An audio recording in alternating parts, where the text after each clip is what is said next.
All right. I am going to say hello and welcome to I guess officially it's the summer 2021 Redlands. See, I'm going to get a feedback loop on my own behalf. Just can't trust anybody, can you? Not even yourself. Okay, let me try that again. Welcome to the 2021 Inlandia Redlands Poetry Alumni Reading. And this is for anyone can participate who was part of a workshop in the last 3 sessions in 2020 and 2021. So what we're going to do this evening is we're going to present in, I'm using the term round robin, but I don't think that's the right term for this. We're basically going to do it, as I've also called it, karaoke style, where each poet is going to have a chance to read a poem, and then the next poet will read a poem, and the next poet, and the next poet, and then we will go back around to the top, and we will continue for as many poems as we can all stand, and maybe even a few more if we're lucky. So I'd like to say thank you to all of you who have come to join and share. It's been a pleasure to do this workshop. I've said this many times in the workshop, and I will say it again now here, that it is often the high point of my week that I get a nice chance to share some fellowship around words and expression. And I'm very pleased to present you. So without further ado, we'll start with Nan Friedley. So whenever you're ready, Nan, you know what we can do is maybe say the title of the poem. If you want to, and you want to give a little background to the poem, you can. You don't have to at all. You know, as we often say, just don't make the background outlast the poem. But but if you have some words you want to say about it, you are more than welcome to. Or you can just read the title and read the poem. So thank you. Sorry, Nan, that was a false start. Here we go. Whenever you're ready. I mean it this time. I think I'm just going to read the title and read the poem. Here goes. Between salon visits in a pandemic. I clipped my own bangs with dull silver scissors leaning over the bathroom sink, referencing a step-by-step YouTube guide, eyeballing my cell phone in the bathroom mirror as dry hair is parted on the left, cutting at an angle across my wrinkled, worried brow. Randomly snipping stray strands hanging annoyingly in my eyes. Quick assessment in the mirror, and I continue the process until I am a twin of my 2nd grade school picture with stubby bangs held back by butterfly breads. That's it.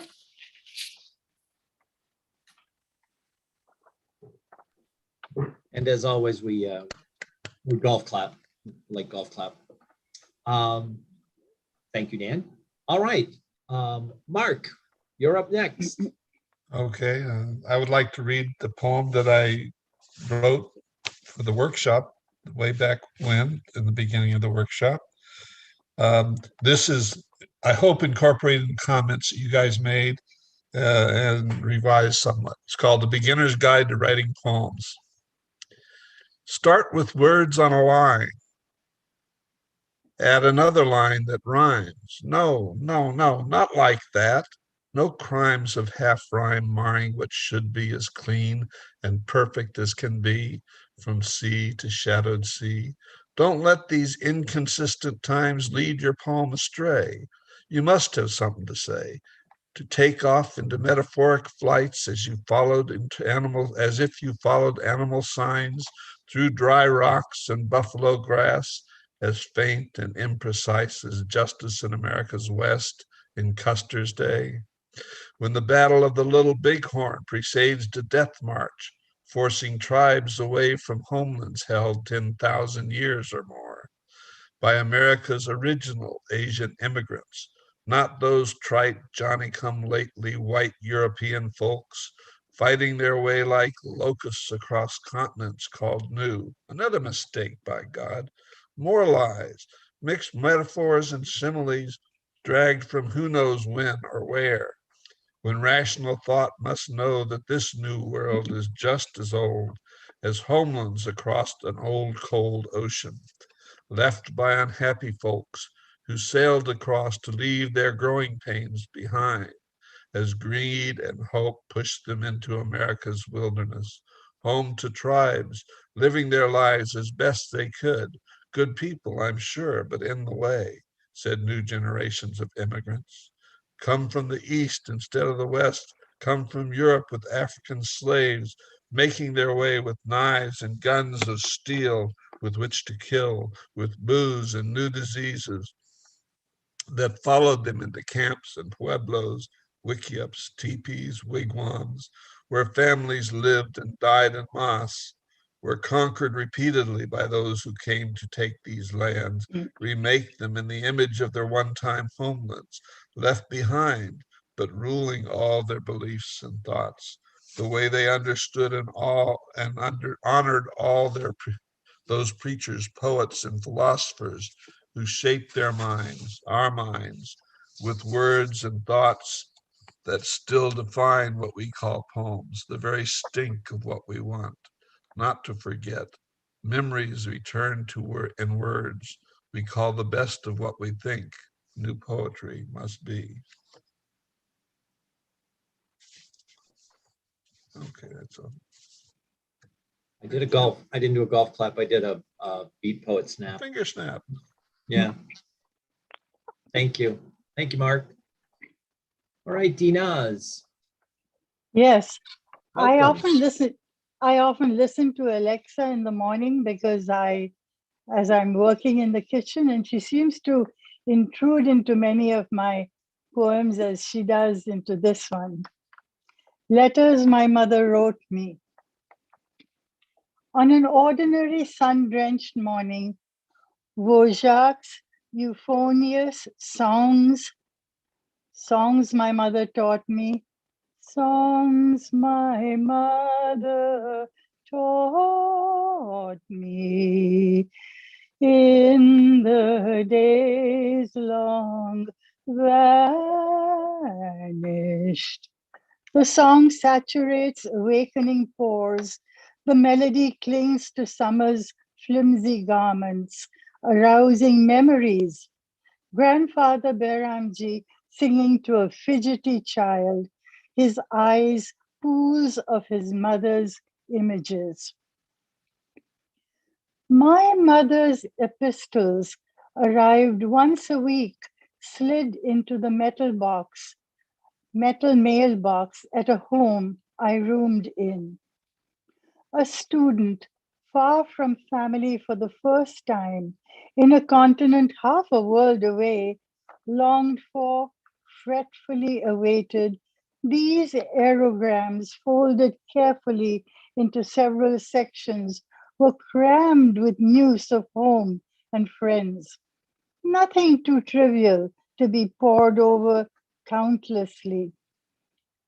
I would carry them into my room, careful not to fold or damage their fine blue paper, artfully pry them open along pre-designed folds, then savor each sentence.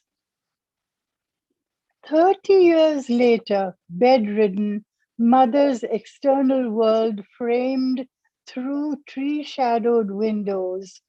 Her aerograms arrived once a month to a home filled with my own family, half a world away. Images, anecdotes, scents, so dear. The melody ends. Silence. Sunlight fills the empty spaces.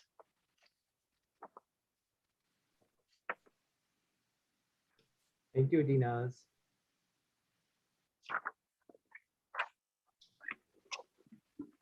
Steve, what would you like to share with us? Or Okay, sorry. I was going to call you SJ instead of Steve. I don't know why, but I just lost my mind. Okay, either one works. Okay, this piece is actually from your fall workshop, and it's the one about the minor skin ailment, and it actually recently appeared in Last Leaves magazine, and so thanks for giving me that boost. Actinic keratosis appears when you have long been too much in the sun. Like any day when you're of a certain age, it could kill you, but it probably won't. It'll instead just fade away or crumble away. The odd chance that it'll develop squamous cell carcinoma adds a bit of purple to otherwise spotty grayness. Thank you. Thank you.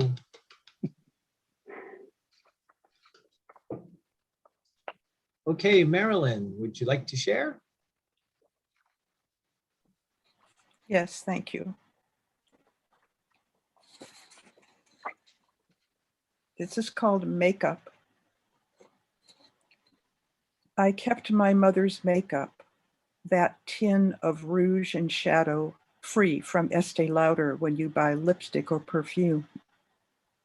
I kept the lipstick too, which she always applied lightly with her little finger, then an of her lips. She plucked her sparse eyebrows thin, lying on her bed with just the right sunlight exposing their want.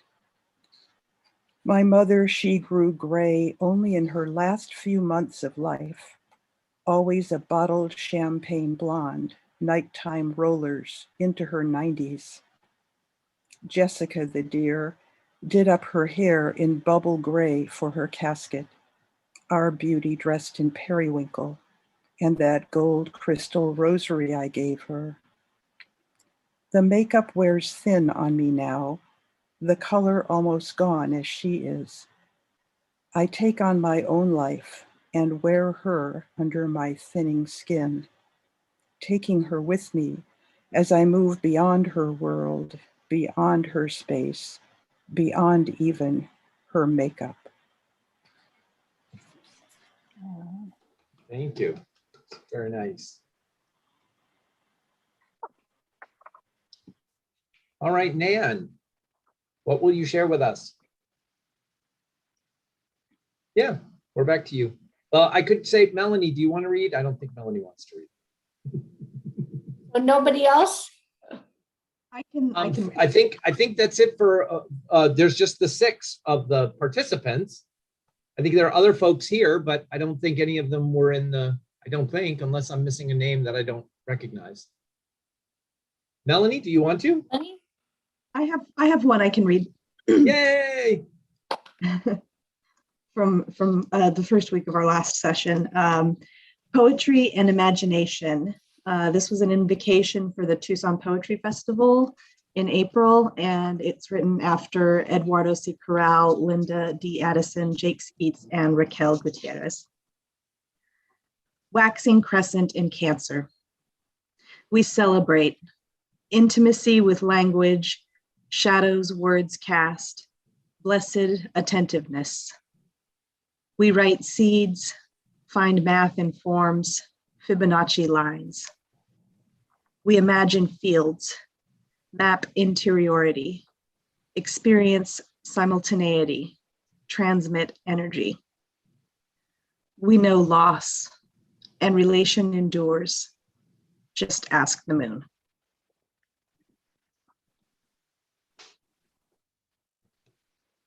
Thank you. So yes, we're back to you, Nan, if you like. Don't have to, but. I might have this one. Marilyn, you reminded me of this one, so I pulled it out. My mother passed away in January, and because of COVID, she lives in Indiana, and I lived here in California. So I hadn't seen her for over a year. But hospice called me and said, if you want to see her, you better come. So she did pass away in January. And I wrote this poem about her. It's called More. You gave up your keys when you got lost driving to the store. You gave up going to the store when you had to wear a mask in a store full of empty shelves. You gave up eating when it wasn't what you had prepared from recipes you had memorized. You replaced it all with sleep. Sleep instead of talking on the phone. Sleep in place of visits through a window. End of life hospice, comfort care, oxygen, morphine, no hydration, no nutrition, actively dying from dementia. Was it a painless sleep? Was it what you wanted? Did you hear me say goodbye? Could I have done more? Should I have done more? That's all.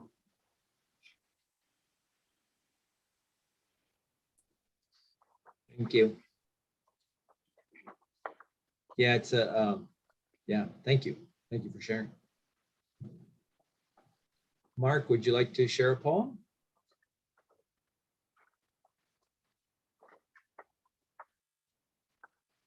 Uh-oh, did Mark freeze?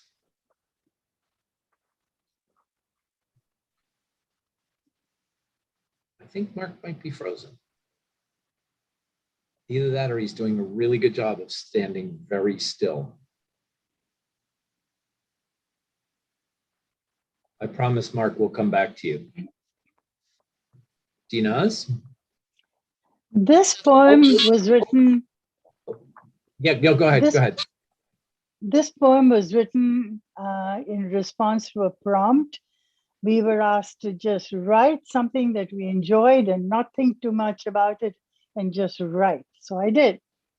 The poem is called His Presence. He came down from the hills with the children, a runaway with a leather collar, a bedraggled 5-month-old puppy. After sleepless nights of waiting when nobody claimed him, he became ours. We never really owned him, though. Nobody owned him. For 9 years, his spirit decided to live with us. Lest we forgot, an open gate and he'd be off, visiting our friends nearby, wading in the moss-filled neighborhood lake. But it was his decision to always return to a restless, anxious household. A mighty 120-pounder, his shaggy fur made him a giant. Friends feared him until they got to know him, and then they never forgot him. How are you? And how is Brett? All the fullness of love imbued in nature's heart was his. He had no favorites. The lady of the house adored him, and he her. He was her husband's walking companion, the boy's best friend of friends. Never touch a dog when he's eating. Brett would stop and gaze at you, even when enticing aromas emanated from his bowl. His one failing, he wanted to be a friend to all. The skunk who sprayed him, the cat that left a permanent mark on his forehead, the neighbor's dog who barked aggressively through the fence. Primordial wisdom shone from his golden eyes. Patience, waiting for hours for our return. Forgiveness, for he knew we sometimes hurt him for his own good. Fortitude, when in pain during those declining years. A benevolent presence. No, we have no dog in the house. It is Brett that lives here. He left us 2 decades ago, but he's not gone. I like to think he's seated on the curve of Sirius, watching over us. In my dreams, I talk to him in quiet images.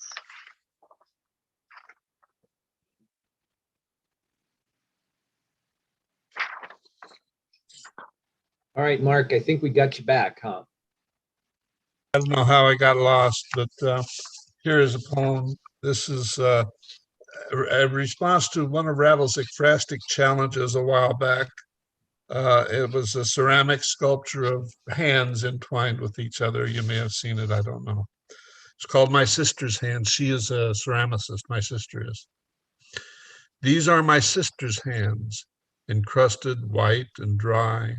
She sees the shapes inside wet clay and tries with rough-nailed artist hands and fingers stroking up and down around the shape of hands in hands, molded, dried, glazed, and fired by the mind in motion there, shaping space around the touch of rough, work-hardened hands, cupping gently as they soothe our mother's final days in pain, failing to take her home again to better days of friends and family together, home again to free her from these rough and trustless gray days of failing health in lonely rooms, with dementia's isolation growing day by dying day, till she can no longer raise that sharp and loving shine her gaze, the open-handed reaching out in praise of touch and life, in praise of love, stretching toward completion in the heat of living, of being there as her long and loving days shine, fades into heart's motion seized, stilled into these gestures of enclosure and release, becoming stillness stiffening, absence and decay, love lost to us, and an open hand reaching up, releasing us, caressing fired clay.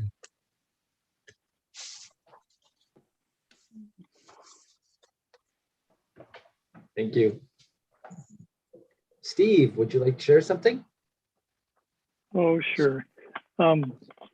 This one is from Stephanie Warbe-Hammer's Spring Workshop, and it's a silly one.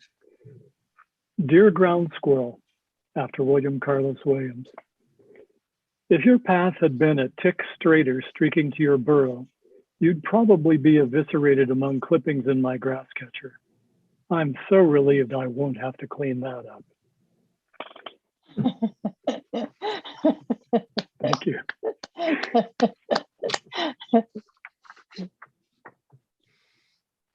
Marilyn, would you like to share something?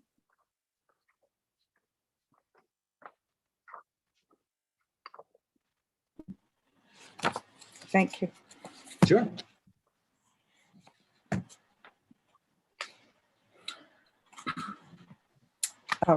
This I wrote one time when I was feeling depressed, and we took a drive into the mountains. It's called My True Loves. The trees are the only ones who ever really loved me. I know, for in despair, I drove into the mountains where I felt surrounded, bound in love by their presence. Of me they ask nothing, the mountain trees, save their right to flourish and grow. They gentle me, those pines, peace me, calm me, slow me to beauty's pace, pull me tall, show me the sky, remind me of living, and I descend with my life again, thrilling to the curves and the pinkened sunset of home.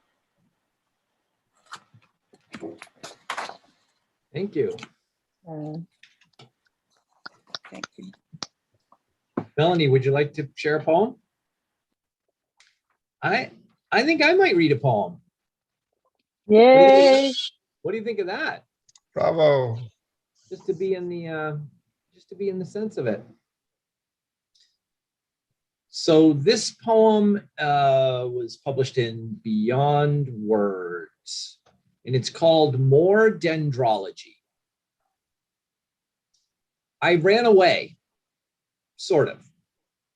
My mother packed me a snack tied into a bundle on the end of a stick. I stormed into the pine stand across the street, left humanity behind. My feet crunched needles in the columned hall of trees, each reaching out a branched limb wreathed within the fingers of the next, floating ceiling of green above me as far as I was from my former life as a 6-year-old. I sat on a fallen trunk, rubbed pine pitch from my hands with dirt. In the unwalled house of sap and not car freshener, I smelled native, the smallest tree. Thank you.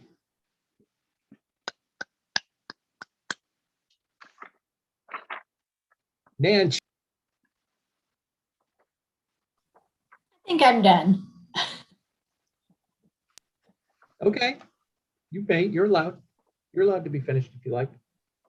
I'm going to, now the pictures are out of order, so if I mess something up, don't get mad at me. But I think next it's Mark, right? Even though you did kind of, we got it backwards. So we'll go back to Mark. Mark, then Dinaz, then Steve, then Marilyn. Okay, sounds good to me. This is a poem written after one of your prompts way back, I don't know, a couple of workshops ago. It's called Ode to My Body Swimming. The water is cool when I enter it. It streams like silk along skin.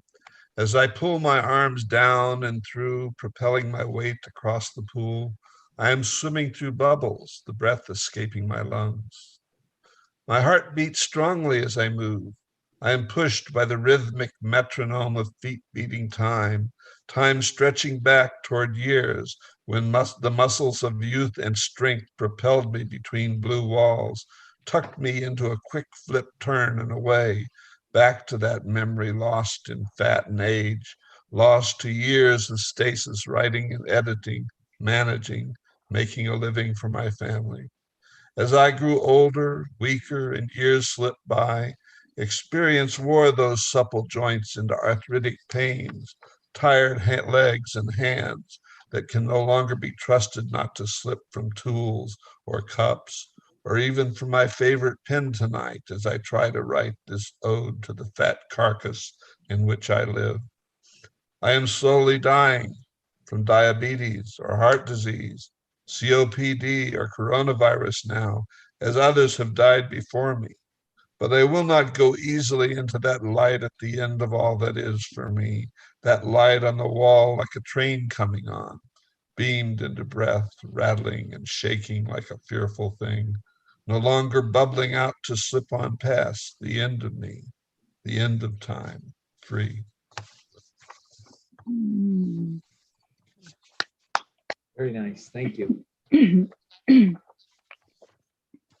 Dinaz, right? I got this right. Right. Got it. This was a poem written during the workshop. It's one of my numerous COVID poems. Opaque, vacant houses, morning's uncreased side of the bed, hat swinging on a hook, kitchen with the smell of her presence, the fourth bridge player missing, flowers sent to make amends, the holes in communities, dense cities, rural counties, empty spaces of our heart.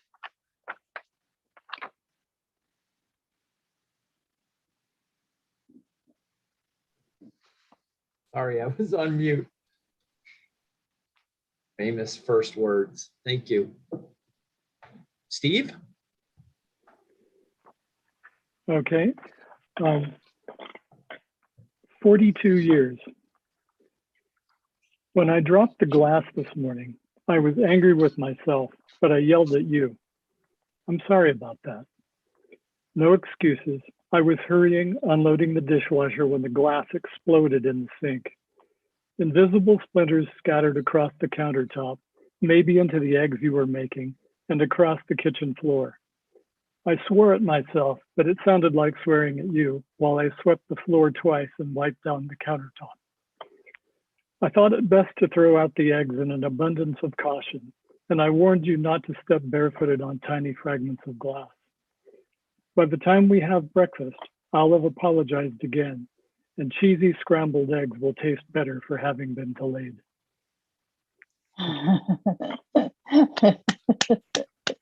Nice. Marilyn?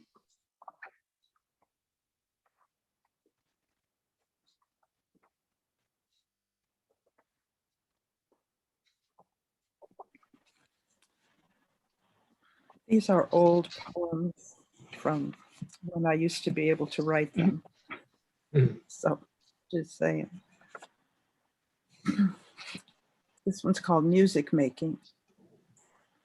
All day, the town where I live, from the police helicopter, must look like an orchestra in concert. The men pushing, pulling their bows across the green strings of neighborhoods. Children passing by on boards and bikes, tooting their very vocal horns. Women flickering their flutes, caressing their clarinet children closely, oboeing their oboes, bemoaning on bassoons, broom, broom. Politicians sliding on the trombones of tact, lawyers trying on suits for the occasion, garbage men drumming our waste cans, roofers and builders tapping their hammers to the tunes of our symphonic city, all our instruments of race, creed, color, countries, bellowing, booming, embracing the same Santa Ana songs and desert ditties, daring each other, delighting one another, creating harmonious heralding punctuated by an all too often gunshot, staccato stabs in those Metrolink melodies all around our town. Thank you. All right, I'm reading one more. And the reason I'm reading this one is because I think I remember that a great prompt to write from is an embarrassing moment. So that's what the prompt is for this one. It's called Oliver Wears Army Boots. I love a 10th grade girl who can't be bothered with a junior high boy playing an orphan child. And who could blame her? But that didn't stop me from wishing.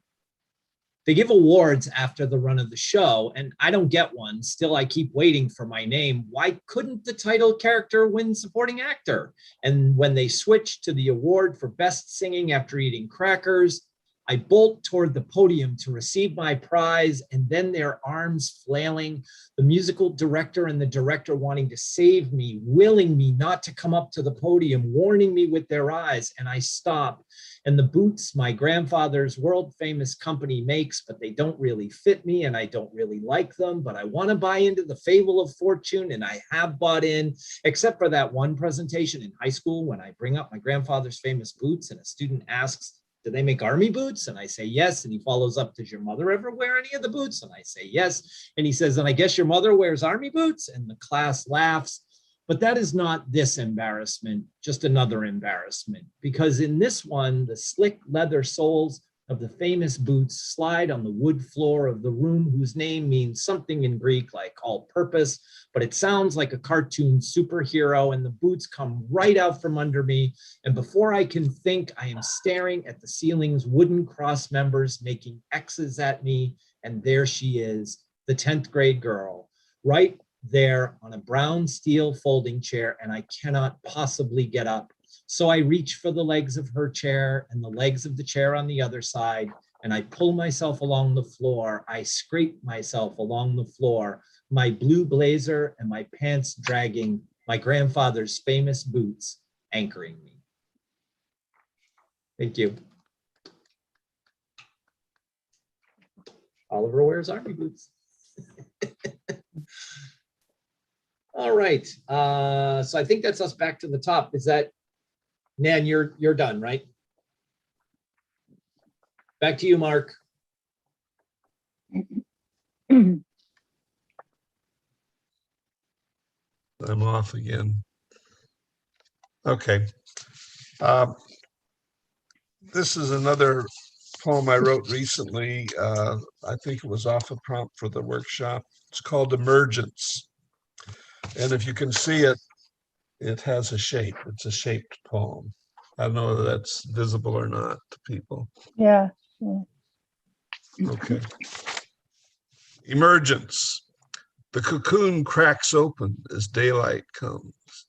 The green hornworm has stripped these leaves, and my tomato plant stems are a scraggly dream.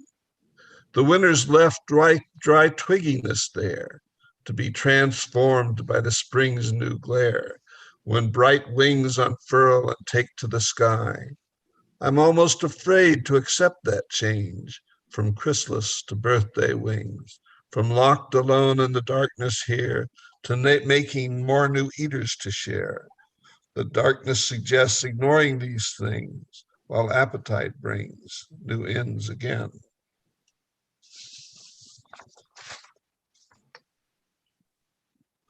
Yay. Dinaz, lost track. The name of the poem is I Touched His Face. His youthful photo showed up on Alexa's screen, selected from an old photograph album. Involuntarily, I touched his face with my kissed fingertips. Last night, he climbed through the wooden slats in the window and wandered along the unfamiliar home, for it was not the one we shared as children. Why had I shaken him, he wondered, gazing at me as I slept fitfully, missing his touch from long ago. Sensing I was but remembering those sibling things, he returned, reassured, to where all spirits dwell.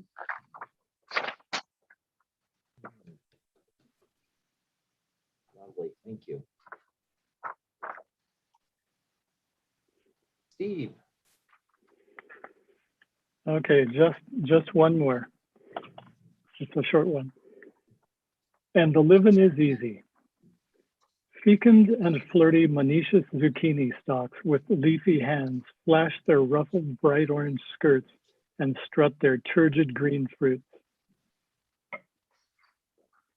Thank you.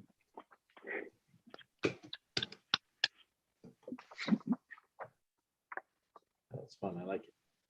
Marilyn?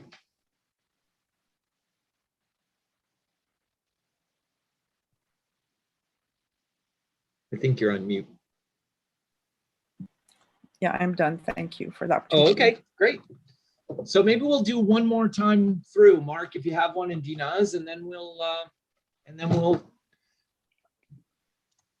call a gracious end to a lovely share. Okay, sounds good to me. We were talking about this toasted cheese poem that I did this morning, toasted cheese sandwich. And again, to sort of repeat the origination of this thing, it was based on a guy wrote a poem named Mark Woodward on the Open Arts Forum, and it was called State of the Art, and it was making critical remarks about some of the modern formatting things that we do in poetry. And so I wanted to sort of, take off on that and spoof that a little bit. Okay, toasted cheese sandwich. A response to State of the Art by Mark Woodward. We do wrap up in poetic devices, dividing things down into odd-shaped pieces, pacing along, like melted cheeses, drip, drip, drip, drip. But it tastes so good with melted butter on toasted slices, slapped together like broken orbs stuck to children's faces. Bubblegum features, sticky adventures. Yep, I'll have another. I'm hungry now. I want a cheese sandwich.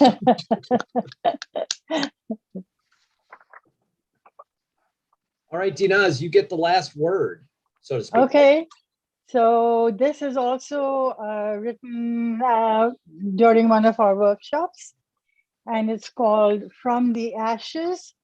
And the title is a result of several of the very helpful comments I received from my buddies.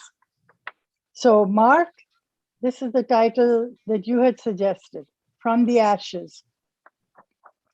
Yesterday, when she hurried along, hers was a welcoming home, the reassuring voices of children as she busied herself with the evening meal, the quiet bedroom waiting impatiently for her nightly sojourn, a book lying enticingly open, lit by a glowing lamp, her beloved lover's warm body to cuddle against.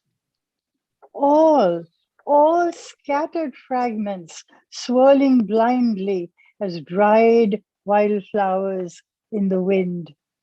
Soon, her lips forget laughter's curve.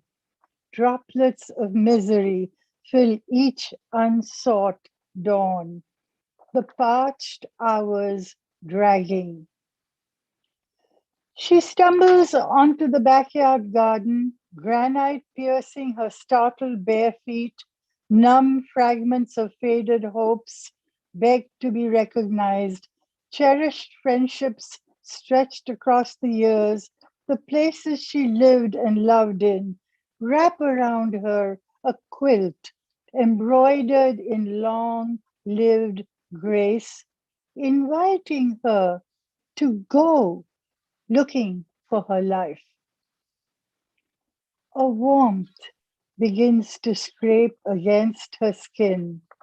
The soft lament of the morning dove knocks gently upon the chambers of her bruised heart. Sweet smelling currents drawn into her shuttered breath.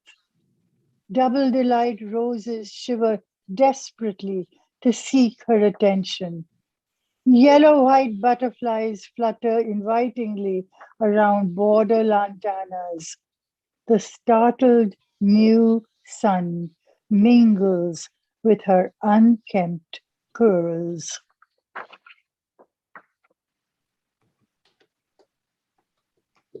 Thank you. That's a lovely way for us to finish up this little celebration of the work that we've shared and the things that we've done. And I appreciate all of you, those of you who tuned in to watch and listen, and especially to the members who came and shared.